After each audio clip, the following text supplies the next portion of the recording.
Hi guys, welcome back to Planet Mithril. My name is Mithril, and once again welcome back to my Middle-earth University, the series that teaches you how to play the Middle-earth strategy battle game in bite-sized increments. And today I'll be talking about the turn sequence. Now, a battle is divided into a series of turns, which in turn are comprised of 5 separate phases. Sometimes games have a scripted length or number of turns. Other times, scenario lengths can be determined by specific conditions which are met during the course of a game. The phases of a turn are as follows. We have the priority phase.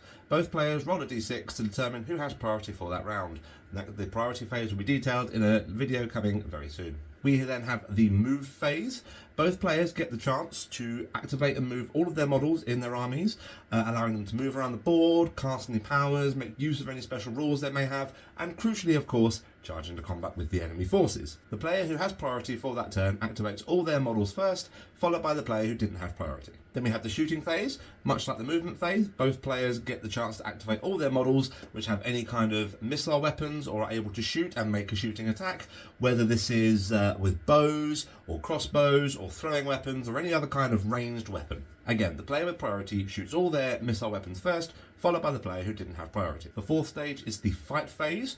This is where any models who are in base-to-base contact with any of the opposing forces will fight it out to the death. The player who has the priority for the turn decides in which order these combats are fought, so you can use that to your advantage, making use of some trap models and potentially turning the combat phase to your advantage on the board. Finally, we have the end phase. This is where you resolve any effects that end at the end of a turn. Usually take a head count of how many models you have left versus how many have been killed to determine whether you're broken or if the game has met the specific ending requirements to finish the scenario. Then simply clear away any excess dice or detritus from the board and repeat the process for the next turn. There we are, nice and simple. Lesson 2 in my Middle-earth University series. These first few videos are going to be fairly basic and fairly simple as we're just getting across the basic principles of the Middle-earth strategy battle game, going into more detailed stuff later on when we get to actually the mechanics of the game, so stick with us there, but we'll be covering everything in the book in our series of how to teach you how to play Middle-earth. Until next time guys, take care, and as always, happy hobbying.